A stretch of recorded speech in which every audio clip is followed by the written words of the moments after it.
Bonsoir à toutes et à tous, bienvenue dans votre journal. On démarre tout de suite avec cette disparition. La doyenne de France et d'Amérique du Sud s'est éteinte aujourd'hui. Eudoxie Baboul nous a quittés dans la matinée après avoir été admise à l'hôpital suite à un malaise cardiaque. Cette Surinamienne d'origine était à la tête d'une lignée de 22 enfants, petits-enfants et arrière-petits-enfants. Elle s'apprêtait à fêter ses 115 ans en septembre prochain. C'est quasiment devenu une mode sur les réseaux sociaux, exhiber fièrement des armes à feu.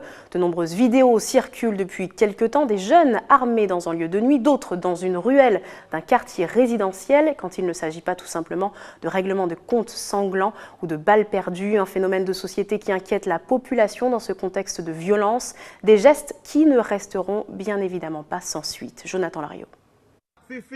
Ces images filmées dans un quartier de Remire-Montjoly montrent un jeune muni d'une arme à feu sur la place publique. Et ce ne sont pas les seuls. Depuis plusieurs semaines, des vidéos circulent sur les réseaux sociaux. En premier plan, des jeunes armés et bien souvent dans les lieux publics. Bon, ça devient une banalité et bon, c'est dommage. C'est le problème. Ouais, c'est vraiment une banalité. C'est pas seulement dommage, c'est juste le problème que ça devient une banalité.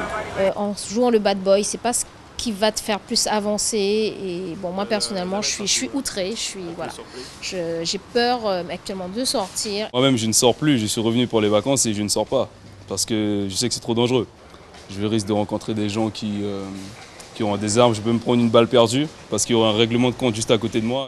Par rapport à ce genre de choses-là, j'ai ralenti sur les sorties. Bon, je suis juste sorti des sorties en comité restreint, mais sinon, c'est pour aller en boîte ou des trucs comme ça. Je préfère éviter. Et pourtant, un comportement comme celui-ci est considéré par les autorités comme étant un grave délit.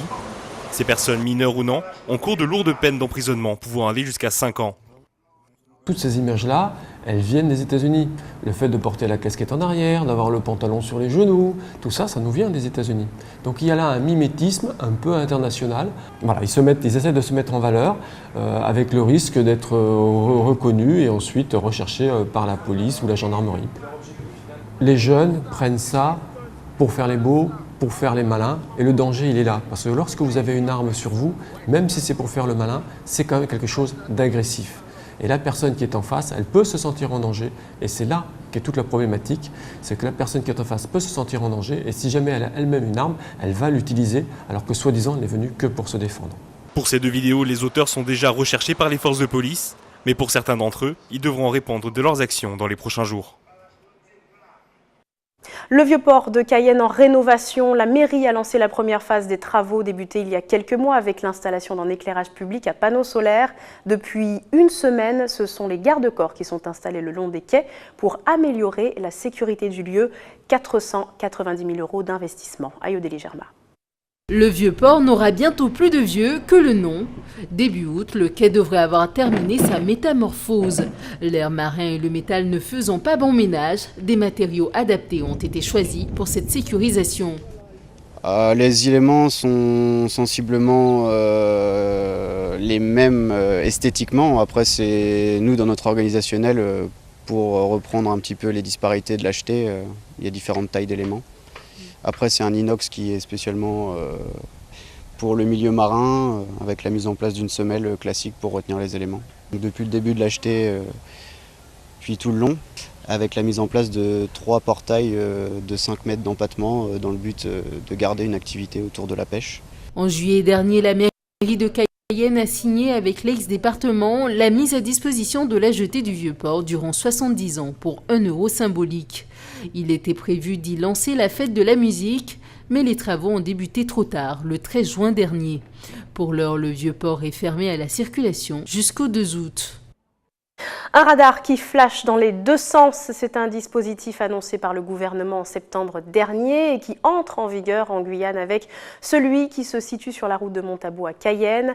Il est en train d'être installé et dorénavant, plus rien ne lui échappera. Alors pensons à lever le pied quand nous sommes sur la route.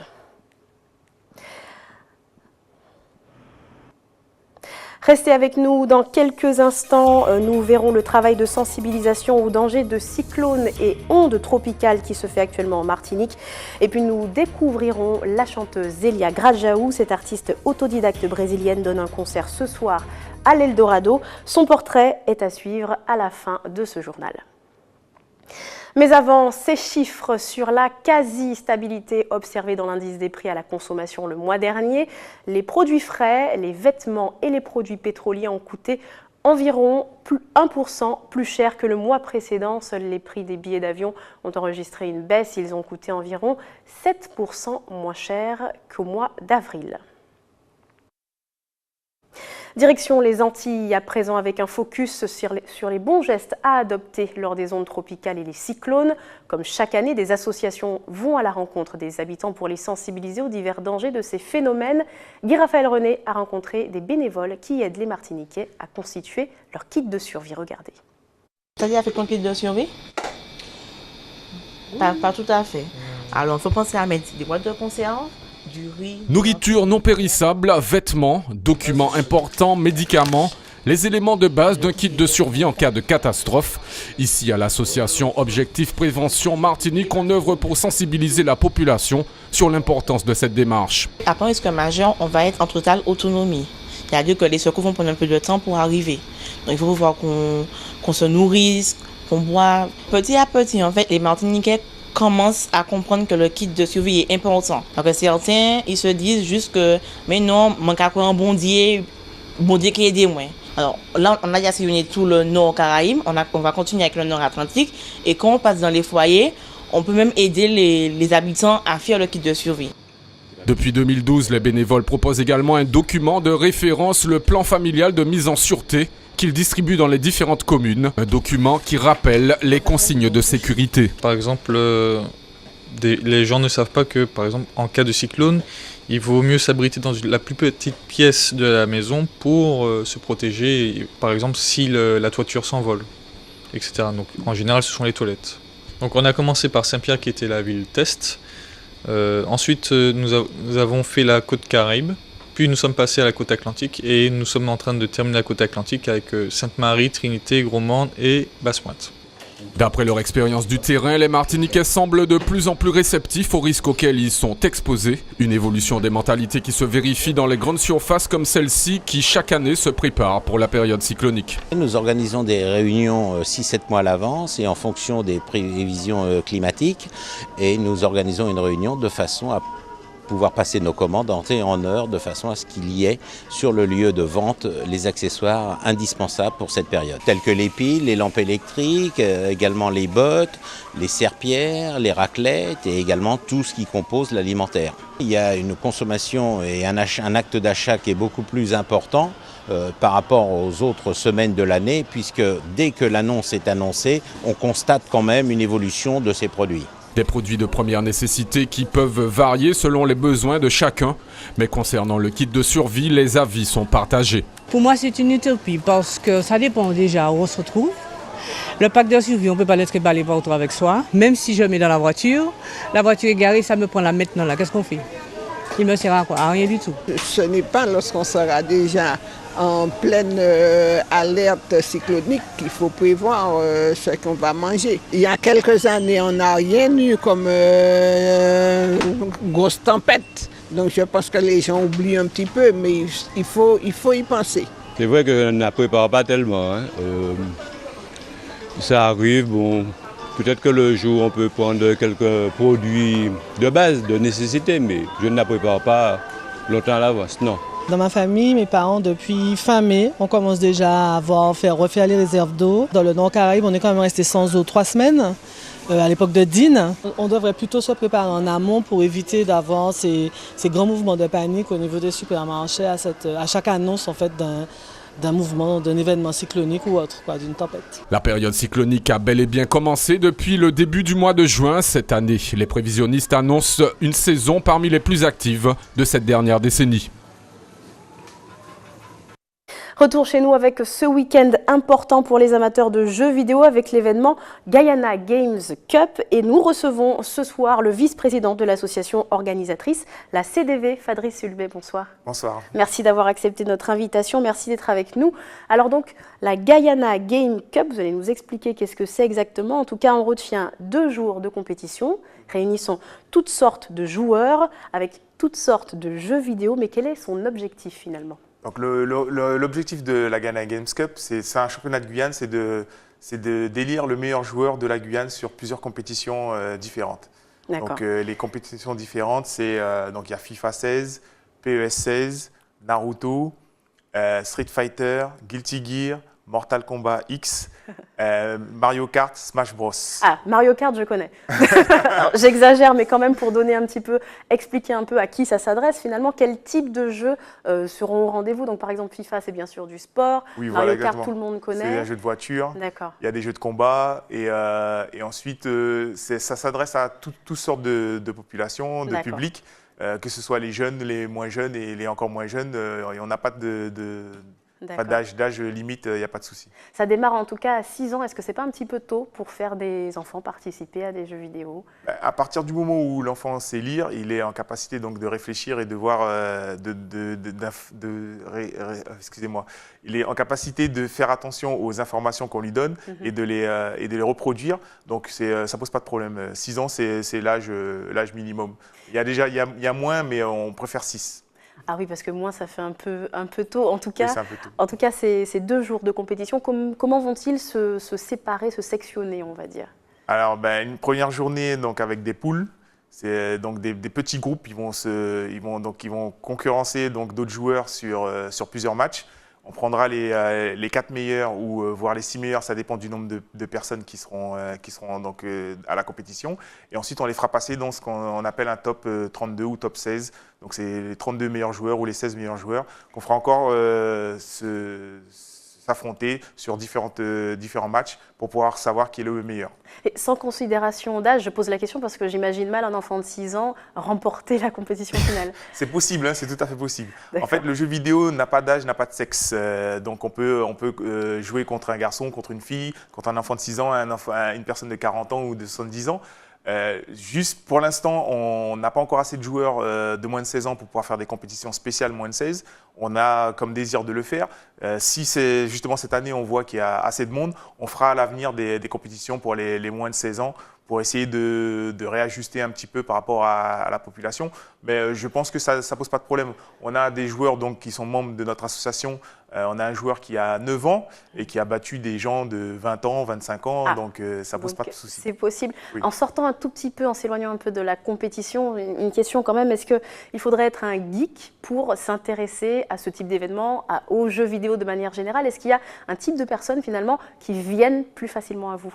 Non, effectivement, ce qu'on appelle les geeks, mais ça n'existe pratiquement plus. Hein. Les geeks, c'est vraiment les personnes qui sont totalement focalisées sur le jeu vidéo. Ça n'existe plus. Maintenant, tout le monde a d'autres activités. Ce sont aussi des sportifs. Moi, justement, qui suis un gros joueur, j'ai une famille, j'ai des enfants, j'ai un travail. Donc, un geek, c'est plus ou alors c'est une nouvelle génération de geeks qui a évolué, qui joue, mais comme si c'était un entraînement de football ou de basket ou de n'importe quelle activité sportive qui existe dans le monde. Ça a beaucoup changé. Ça, ce que vous me parlez là, ça existait il y a 10 ans, mais ça n'existe plus. Aujourd'hui, c'est plus le cas. Ça existe de moins en moins, voilà, alors, on va dire. En tout cas, votre association fait cet événement ce week-end, mais tout le long de l'année, il y a aussi beaucoup d'autres petits événements. Est-ce que ce n'est pas l'occasion de se faire voir d'une certaine manière, mais peut-être de démocratiser la pratique du jeu vidéo? Exactement, oui, c'est notre but, c'est de montrer ce qu'on peut faire, de recruter un maximum de joueurs parce que notre association a besoin de se renouveler. C'est comme n'importe quel club de foot ou de basket. Notre but, c'est donc de détecter les talents et de pouvoir les emmener dans d'autres compétitions en métropole, aux Antilles et même aux États-Unis. D'ailleurs, on part le 10 juillet à Las Vegas pour le championnat du monde de jeux vidéo. Alors, on espère vraiment pouvoir vous suivre sur cet événement-là. En tout cas, merci d'avoir été avec nous. On retient donc ce week-end un grand festival du jeu avec un concours à partir de 6 ans avec l'association CDV. Voilà, la communauté des duellistes virtuels. Merci Fabrice Hulbert d'avoir été avec nous ce soir. On ouvre à présent une page musique en Guadeloupe tout d'abord pour découvrir le 3e album de l'artiste Loïc Amboulé, un opus 100% acoustique aux tonalités toujours traditionnelles. Nathalie Dinan et Moïse Dexter sont partis à la rencontre de ce passionné de Goka, et il est d'ailleurs en ce moment numéro 1 des hits et des ventes de l'archipel. Regardez. En Guada nous fier, Marinina nous fier, Guyana nous fier, Réunion nous fier, toujours été solide même si nous capons fait. Il est fier Loïc Amboulé, fier de ses origines, fier de son héritage musical, À travers son 3e album Genèse, il résume toutes ses influences. Donc aujourd'hui, j'arrive avec Genèse, qui est un peu l'aboutissement de tout ce que j'ai fait auparavant. Parce que mon premier album était 100% traditionnel.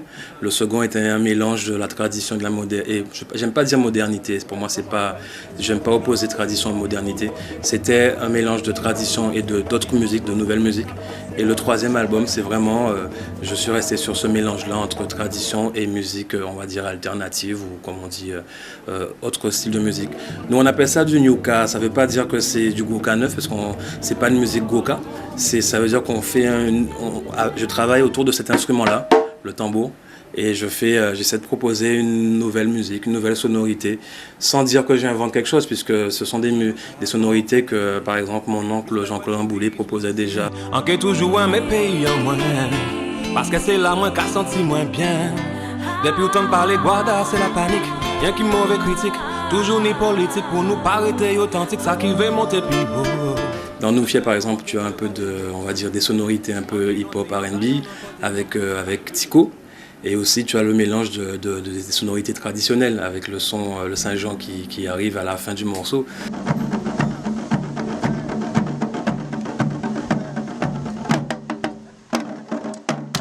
Donc en fait, tout le monde adhère au morceau puisque chacun retrouve un peu ce qu'il aime dans la musique locale, dans la musique guadeloupéenne, la musique antillaise aussi. Loïc Amboulet perpétue une tradition familiale tout en y ajoutant sa touche personnelle et celle de ses musiciens, de son groupe Nuika. J'ai fait un gros travail autour du mendé par exemple et aussi autour de rythmiques qu'on a développées, que certains de mes musiciens ont développées, notamment Marc Giorgi. Donc ce sont ces rythmiques-là qu'on pose sur l'album. Donc c'est avant tout une musique guadeloupéenne. Donc j'ai été chercher dans toutes les musiques que moi j'aimais des sonorités pour rajouter à ma musique guadeloupéenne. En tête des hits depuis plusieurs semaines, Loïc Amboulet a su émouvoir le public. Des sonorités recherchées, des messages qui touchent, les ingrédients d'un bon album. Souvent j'ai des petits messages, mais ce morceau-là, je sens que tu l'as écrit pour moi, ou ça me parle énormément. Il y a des gens qui nous remercient par rapport à ce qu'on raconte. Parce qu'ils nous disent souvent, oui, on a l'impression que voilà, vous racontez quelque chose que moi j'ai vécu, quoi. Donc c'est vrai que ce sont des mots qui touchent. J'essaye autant que faire se peut de chanter ce que j'aimerais voir pour la Guadeloupe. Donc c'est vrai, plus de solidarité, plus l'amour. C'est pour ça que nous quasi c'est l'amour n'est pour bail, parce que c'est ça qui est aimé. Genèse à découvrir ou à redécouvrir. Loïc Amboulet, auteur, compositeur, interprète, sera avec son groupe Nuika ce soir à Marie-Galante et demain soir à Goyave. Messieurs et dames, bien bonsoir. Du talent à l'état pur, là aussi, celui de Zélia Grajaou, qui, comme toujours, va en éblouir plus d'un avec sa voix inclassable. La jeune chanteuse autodidacte originaire du nord-est brésilien sera ce soir sur la scène de l'Eldorado, à la place des Palmistes à Cayenne. Elle sera accompagnée par des musiciens du conservatoire. Petit avant-goût de ce qui vous attend avec Xavier-Paul Lepelletier. L'amour universel, c'est celui-là, c'est ça que je crois que c'est le plus important pour nous. Donc, le ciel bleu sur nous peut s'effondrer, et la terre peut bien s'écrouler. Peu m'importe si tu m'aimes, je m'en fous. C'est une voix comme seule la lusophonie sait en offrir à notre planète. Un diamant brut avec le talent des plus grandes cantatrices et la simplicité d'un cœur léger. Zélia Grajaou, une jeune femme qui célèbre la vie en musique depuis sa tendre enfance. Ce soir, elle revient à l'Eldorado pour y donner un second concert après une programmation en 2014. À la maison, il y avait mon père qui chantait à l'église, ma maman aussi. Et mon père, il jouait un petit peu la guitare et moi j'ai appris par oreille. Donc je suis autodidacte de guitare, de chant et j'ai composé ma première chanson quand j'avais 9 ans. Déjà, j'étais déjà enchantée par l'univers de la musique et je crois qu'on ne choisit pas, on est choisi.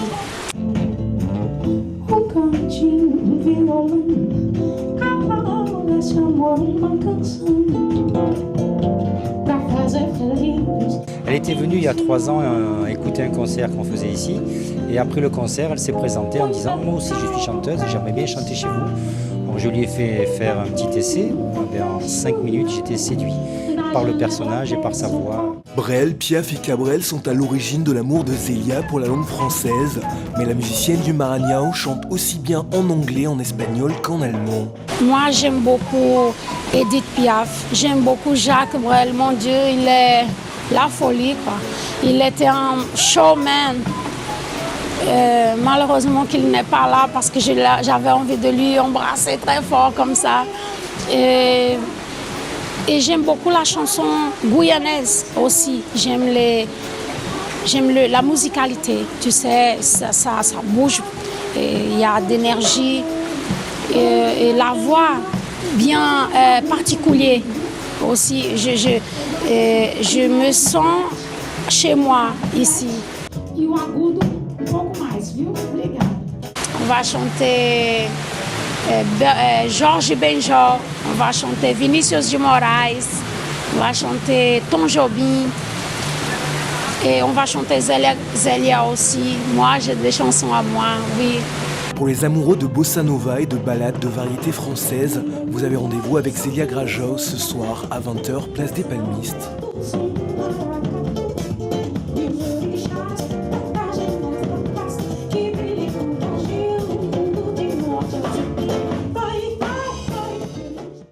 Ainsi s'achève votre édition. Avant de se quitter, je vous rappelle les principaux titres de l'actualité ce soir.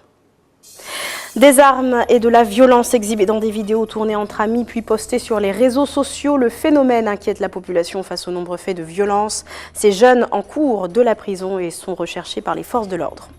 Le Vieux-Port de Cayenne en rénovation. Une première phase de travaux a débuté il y a quelques mois. Depuis une semaine, des garde-corps sont installés le long des quais. 490 000 € d'investissement. Et puis vous venez de le voir, Zélia Grajão est de passage en Guyane. La talentueuse chanteuse brésilienne à la voix suave se produit sur la scène de l'Eldorado à Cayenne ce soir, aux côtés des musiciens du conservatoire. Un grand moment en vue. Et puis l'information aujourd'hui, c'était bien sûr cette disparition de la doyenne de France et d'Amérique du Sud qui nous a quittés aujourd'hui, Eudoxie Baboul. Cette Sinamarienne d'origine était à la tête d'une lignée de 22 enfants, petits-enfants et arrière-petits-enfants. Elle s'apprêtait à fêter ses 115 ans en septembre prochain. Merci de votre attention ce soir. Dans un instant, l'information nationale et internationale avec nos confrères de BFM TV. Puis les programmes continuent sur votre antenne à TV Guyane. Très bonne soirée, bon week-end et à lundi.